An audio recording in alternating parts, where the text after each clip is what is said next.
Let's start the interview. First, I want to thank you for giving me this interview, which will be placed on the website of our research group. My name is Rita, and I am a member of Research Group Adaptation, Performance and Human Development.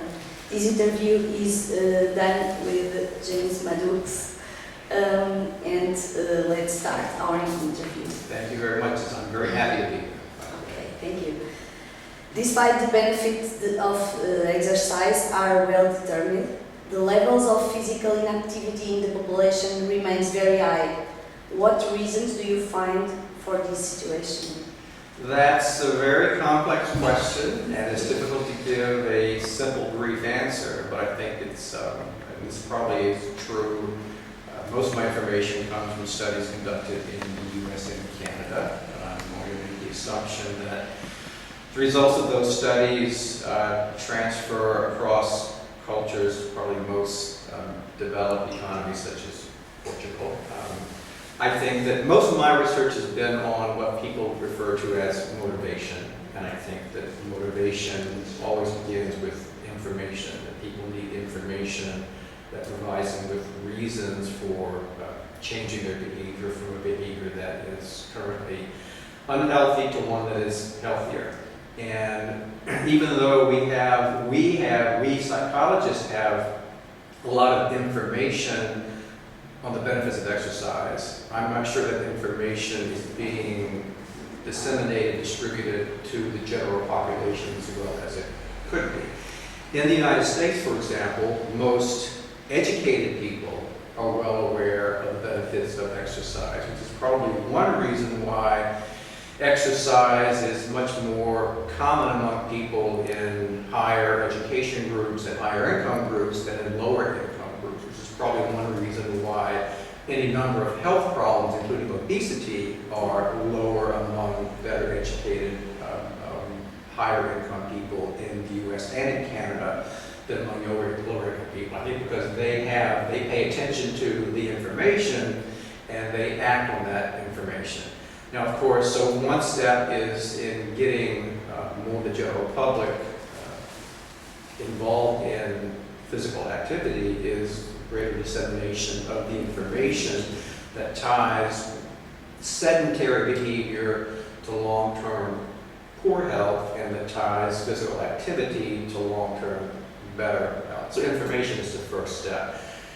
Unfortunately, even for well-educated people who are aware of the information is rarely enough. The next part of motivation, of course, is giving people a sense of their own ability to make these changes. This is where the notion of self-efficacy comes in. Yeah.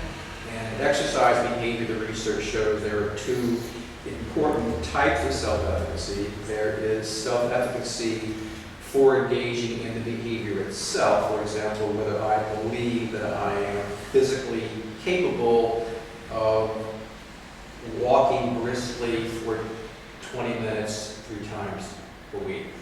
The other type of self-efficacy is referred to sometimes as scheduling self-efficacy, whether I believe that I can actually find time in my busy life to spend 20 minutes 3 times a week in exercise. And very often, I think exercise programs emphasize the first kind of self-efficacy and often neglect the second kind of self-efficacy for scheduling. Both of those need to be included in attempts to get people to change. Now, you mentioned to me earlier that your husband is the owner of 4 fitness facilities. I'm very curious as to what he and his staff do to address those 2 kinds of self-efficacy and what maybe they can do differently to both pull people in the facility and to encourage those who join to actually make use of the facility on a regular basis. I guess I'm flipping the interview because I'm curious about what you mentioned earlier. Well, I think it's better to speak after, yes? I don't know. Should we wait for that? I don't know, because I think he has no awareness that it's important for the gym to work. We should talk to him then. Yes, we should. We should. Now, it is true also. I think one of the important parts of the scheduling self-efficacy is the factor of convenience. And the research shows, for example, this to me is common sense that we shouldn't need studies to prove this, but we do, that convenience is a major factor in getting people to engage in and continue in exercise programs at a facility such as a fitness club or a gym.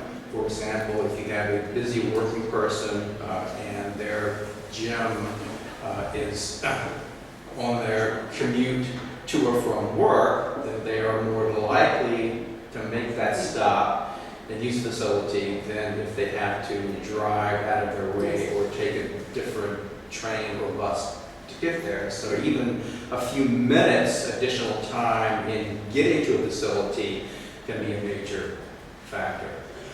So I think that when it comes to scheduling self-efficacy, if a person is exercising at a facility such as a gym or a fitness club, that finding something, helping the person find something that is convenient for them. For example, my gym is 3 blocks away. It takes me 5 or 6 minutes to walk, so I have no excuse for not going, no excuse at all.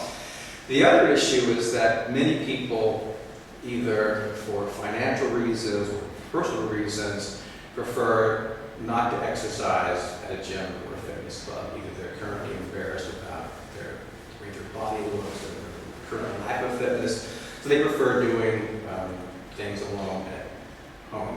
And I think there are things that people can do to increase the probability that they actually engage in the behavior that they want to. And again, convenience seems to be a major factor.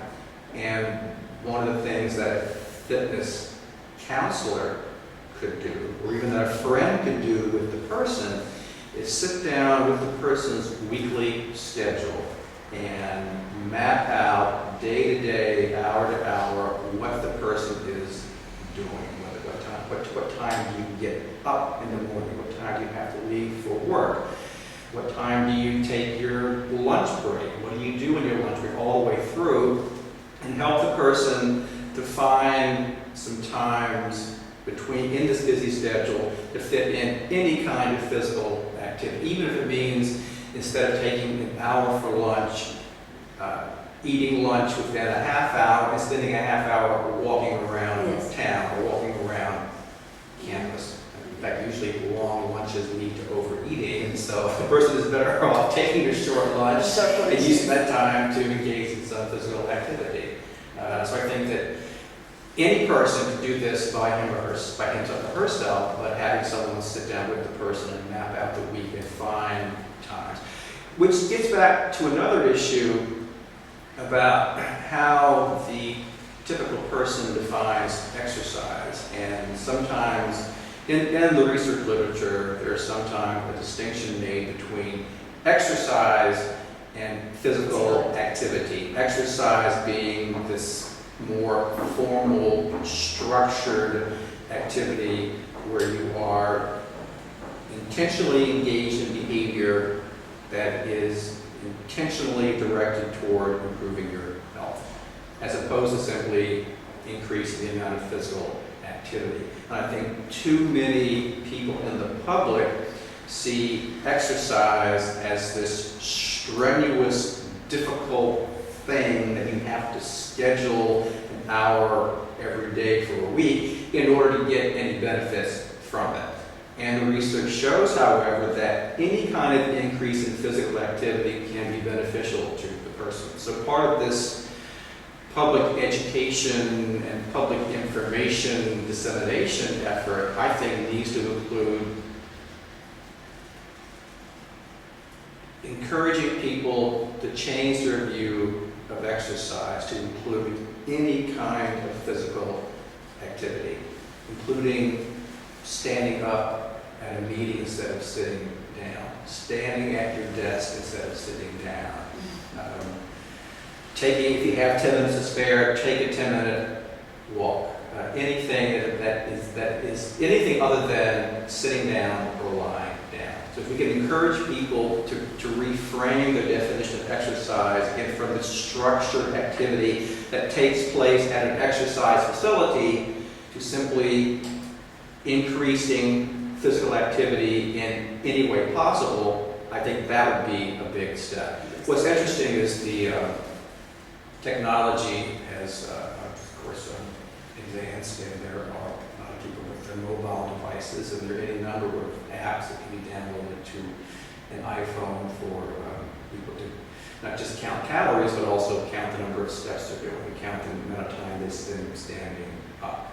There's these simple devices that hook onto a belt for counting the steps you make each day. So there's any number of simple and inexpensive ways that people can use to monitor and then to change. And of course, for any kind of behavioral self-change, self-monitoring is always the first. We have to start with the little things. We start with being aware of what we're doing, Yes. and then begin to make small changes. That was a long answer to a short question. Regarding the psychological factors, the existing conceptual model seems to better explain the person's intention to exercise than the effective behavior of exercise. What is your explanation for this situation? Well, so you're referring to the idea that so much research addresses intentions as opposed to behavior change. And I think one reason that it certainly is easier if you're a researcher to measure intentions is simply the paper and pencil method. That's simple, it's inexpensive. There are journals that publish research that involves just intentions. Of course, the deficiency there is that we know that intentions do not always translate into behavior. And again, that's where addressing some of these other factors come in, such as convenience, self-efficacy for the physical activity itself, self-efficacy for the scheduling. This is where these factors become important. And there's any number of several models that address this intention behavior gap, including the health action process model of Rolf Schwarzer and his colleagues in Berlin and elsewhere. And they talk about the importance of implementation intentions. They don't use this exact term, but they borrow this from the research of Peter Goldwitzer and others, where it's a very simple strategy of helping people to develop these if-then connections. If I find myself with 10 minutes to spare because a meeting ended early, then I will take a walk around the hallway as opposed to going for a snack. I do this, for example, when I find myself in the airport between flights. I just walk around up and down. It's a lot less boring than sitting there, and I'm getting some exercise. If I'm waiting for a train at the Washington, D.C. Metro, I walk up and down the platform. People stare at me sometimes, but I'm getting my steps in. So I think that the idea is getting people to think about these if-then connections and to rehearse these, and the research shows this very simple strategy can increase the probability that when a person finds himself in that situation, that he or she will begin to behave differently. That's one important thing between the intention, the good intentions, and the difficult behavior change. Among the several psychological factors involved in the exercise behavior, which ones are the most important? I would say that once we get beyond information, information is probably the easiest part, but I think the most important factor would be the self-efficacy factor, both self-efficacy for the activity itself and the self-efficacy for scheduling it into a busy. Okay. And now I would now to hear your opinion about the intervention in this phenomenon. What are the best strategy to increase exercise and prevent the dropout of this activity? I think you... The best strategies. I think I probably have talked about some of that. Yeah, again, it comes back to convenience. And I think, again, the self-efficacy for the activity itself and the scheduling of self-efficacy. And if I, for example, had my own fitness club, and those are the kinds of things that I would put into a program to encourage people not just to join and pay their money, but to actually make use of the facility on a regular basis. And I think, I don't attend classes at my fitness club, but I see the advertisements for them and the notices, and I have lots of friends who attend classes. And what seems to happen in those classes is they are addressing the self-efficacy for the activity itself, but I've never heard anyone that attends these classes say that the instructor ever talks about how to fit these activities into the person's life in between the sessions. To me, it's similar to psychotherapy, where you go to psychotherapy once a week, and if all your therapy does, and if your therapist never talks to you about how to use what we're learning in therapy in your everyday life, then there's a big piece of that missing. Okay. Considering your experience as a researcher, what are the major topics of research these days when it comes to study the psychological factors involved in exercise behavior? So again, most of my research has been on motivation in general, motivation in health behavior, and including exercise, including a wide range of things. And there's a lot of reading of the research, not just on exercise behavior, but on a wide range of health behaviors. And I think that what you find is that the theories and models that can be used to explain exercise behavior can also be used to explain a wide range of health behaviors, whether it's changing one's diet to eating more fruits and vegetables, whether it's reducing the amount of alcohol one consumes, the amount of smoking one does, etc. And so I think that there's not just theories of exercise behavior, but theories of health behavior in general. And again, I think we've gotten to the point where we become, I think, good at informing people about what they need to do. And we are good at getting people to say, yes, I intend to change my behavior, and where the research has been going for the last decade or so, and will continue to go, is bridging that gap between the intention and the actual behavior. That's where I think, that's what I see being addressed repeatedly in studies on exercise behavior, on diet, on any range of health-related behaviors. Okay.